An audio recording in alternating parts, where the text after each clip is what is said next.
The spring of 1968 was marked by a wave of protests that intertwined with the anti-war movement, as television recorded violence on American campuses. The assassination of Martin Luther King Jr. on April 4, 1968, in Memphis, triggered a wave of protests. Against this backdrop, on April 23rd, students at Columbia University occupied buildings. They were protesting the university's ties to the military, Institute for Defense Analyses, and plans to build a gymnasium perceived as segregation. On April 30th, police stormed Hamilton Hall, and hundreds of students were beaten. By June 1968, new waves of protests led to 177 additional arrests. Television broadcast footage of police beating students, which further intensified negative public sentiment toward the authorities. Students declared, "It's not just about the war. It's about the university serving the war machine." The Democratic National Convention in Chicago in August 1968 became one of the most televised political events in American history. From August 26 to 29, 1968, the Democratic Party gathered to choose its candidate, while about 7,000 anti-war demonstrators assembled outside the Hilton Hotel. On the evening of August 28th, the police suddenly attacked the crowd with batons, tear gas, and fists. The police beat not only the protesters, but also journalists, medics, and innocent bystanders. The violence lasted for about 3 hours.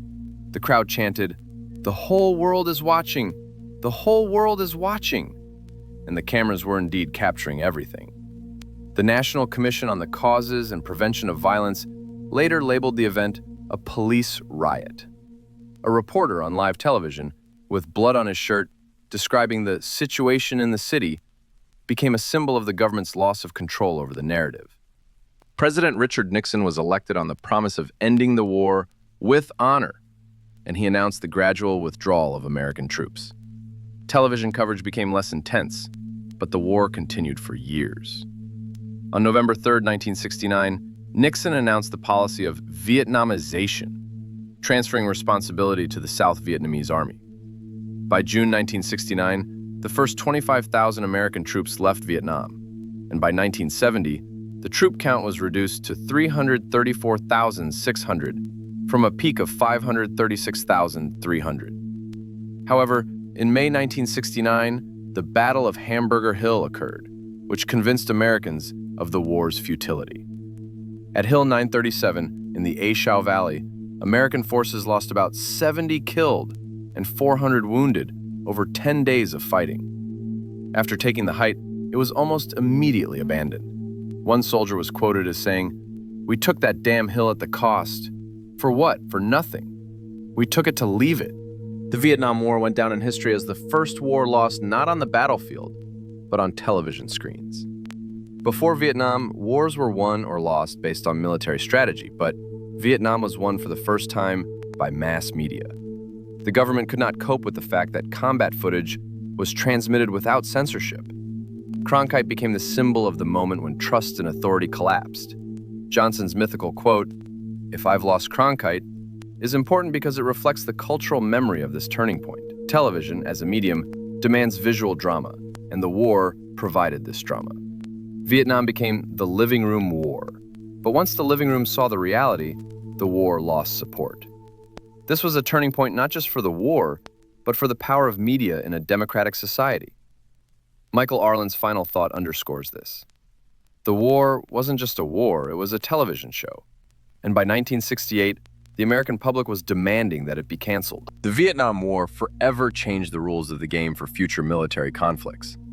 After Vietnam, the U.S. began to control media presence in wars, introducing mechanisms like embedded reporters and access restrictions.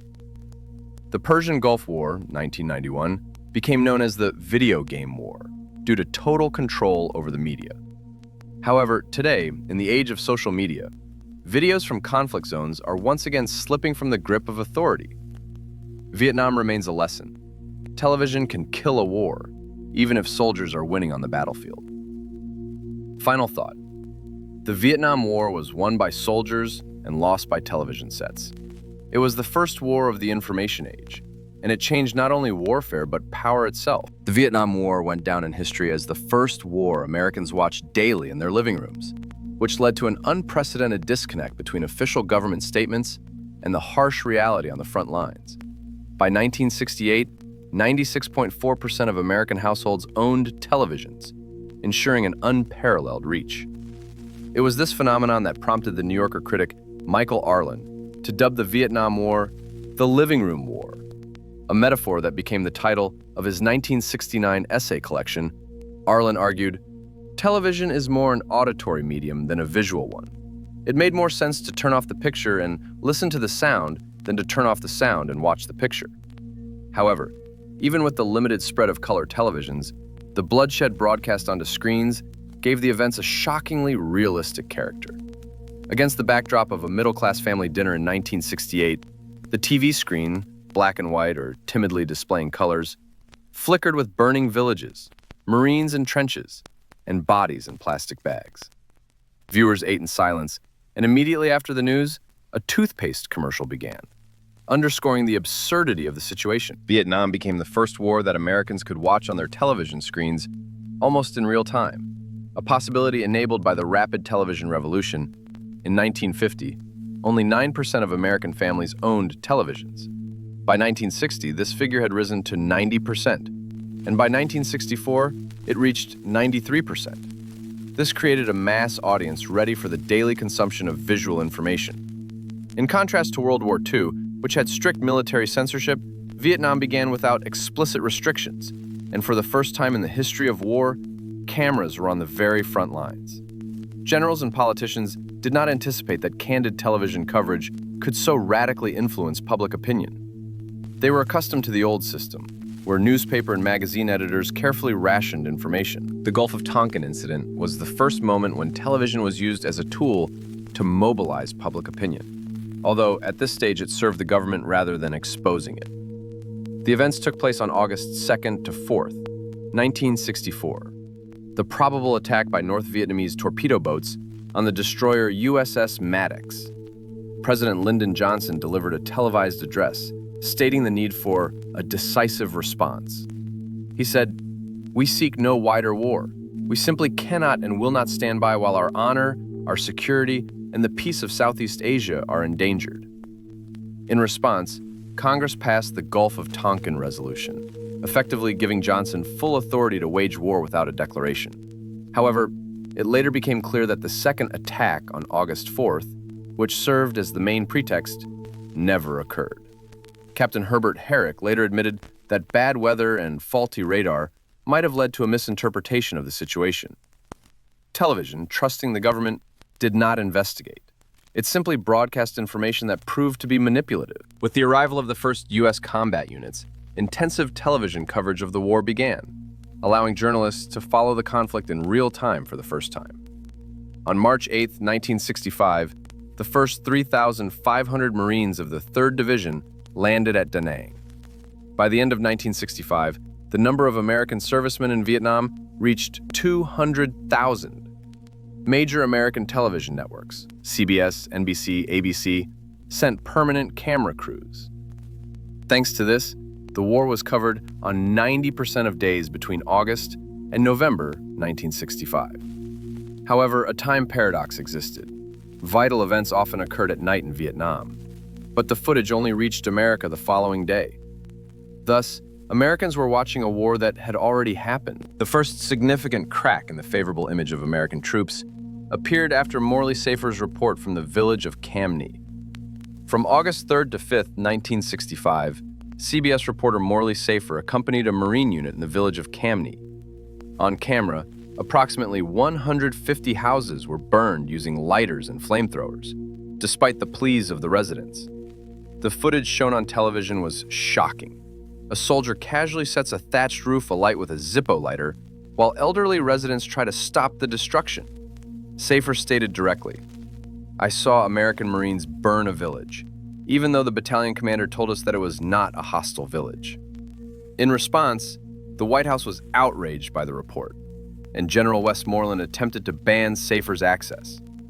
Conservative Americans accused Safer of being leftist and a traitor, believing he was discrediting the troops, and threats against him continued for years after the war. During 1965 to 1966, Most Americans still believed in the possibility of winning the war, which was reflected in the relatively positive television coverage.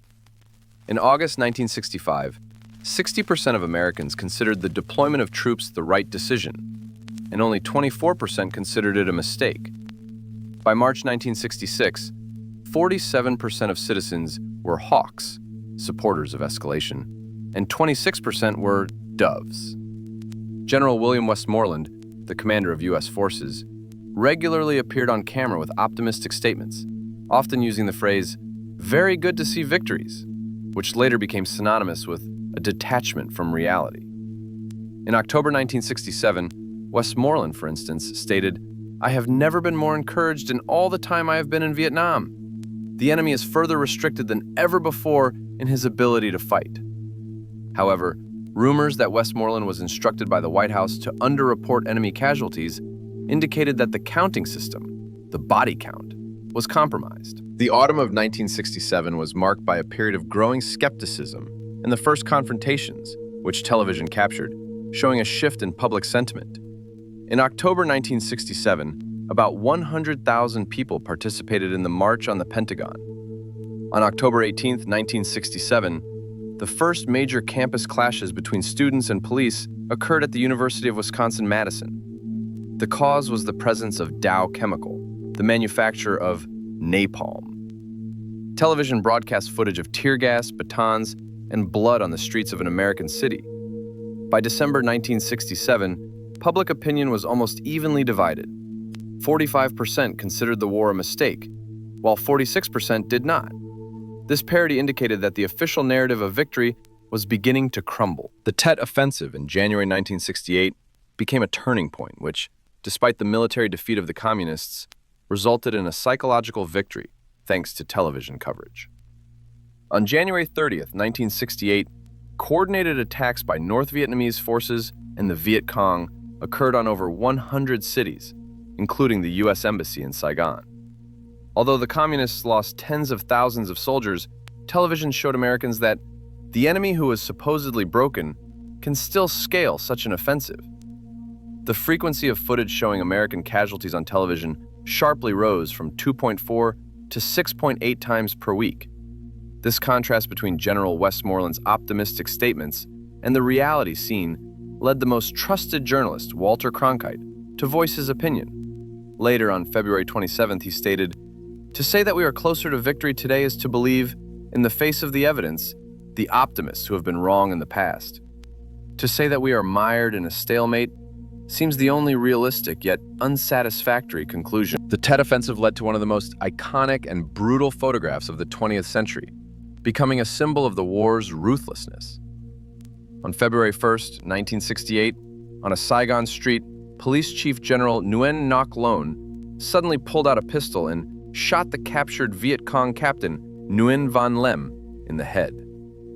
This microsecond of death was captured by photographer Eddie Adams, Associated Press, and NBC cameraman Vo Su. The photograph spread around the world instantly and won the Pulitzer Prize in 1969. Adams later confessed, "Two people died in that photograph, the recipient of the bullet and General Nguyen Ngoc Loan. The general killed the Viet Cong. I killed the general with my camera." Loan claimed the executed guerrilla was responsible for the death of a police officer's family. But this motive did not justify the summary execution. Loan later emigrated to the U.S., where he lived believing he had done his duty. February 27, 1968, marked the most significant moment in the television coverage of the war, when Walter Cronkite, the most trusted man in journalism, broke journalistic impartiality. In mid-February 1968, Cronkite traveled to Vietnam. During his trip, he met with General Creighton Abrams, the commanding general of all forces, who allegedly confided in him, "We can't win this damn war, and we have to find a respectable way out." On the evening of February 27, 1968, Cronkite concluded his 15-minute special report with a personal commentary, an unprecedented step for a news anchor. He stated, "To say that we are closer to victory today is to believe in the face of the evidence. To suggest we are on the edge of defeat is to yield to unreasonable pessimism. To say that we are mired in a stalemate seems the only realistic conclusion." Legend has it that after watching this report, President Johnson said, "If I've lost Cronkite, I've lost Middle America, or I've lost the country." Although there is no direct confirmation of this quote, and it is largely apocryphal, the fact remains. Support for the war sharply declined after Cronkite's report, reflecting the cultural memory of this turning point. The consequences of the Cronkite report and the overall decline in war support were immediate. President Johnson's approval rating dropped below 40% to the mid-30s in some polls. The results of the New Hampshire primary, where anti-war Senator Eugene McCarthy unexpectedly garnered 42% of the vote, followed by the entry of Robert Kennedy into the race, ultimately broke Johnson's political will. On March 31st, 1968, the president delivered a 40-minute televised address. The first 30 minutes were devoted to the war and peace negotiations. However, the final minutes contained a shocking announcement. "Accordingly, I shall not seek and I will not accept the nomination of my party for another term as your president." In his address, Johnson noted, "With this war, we are still working not 7 days a week, but 24 hours a day. While no results have been achieved, I believe that overall support for the war cannot be called noble." The announcement of his withdrawal became a dramatic moment when television once again set the country's political agenda. On March 16, 1968, just weeks after the Tet Offensive, one of the most shameful U.S. operations in Vietnam occurred, the My Lai Massacre. Charlie Company, led by Lieutenant William Calley, was accused of murdering unarmed civilians. The soldiers, following orders to search and destroy, found an unarmed population, mostly women, children, and elderly people, in the village of My Lai. Within a few hours, between 347 and 504 people were killed. The exact number is unknown. The events were hidden for a long time. It was not until November 1969 that journalist Seymour Hersh exposed the crime, based on letters from veteran Ron Ridenour.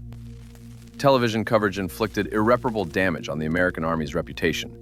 The first TV reports on the investigation appeared in May 1969.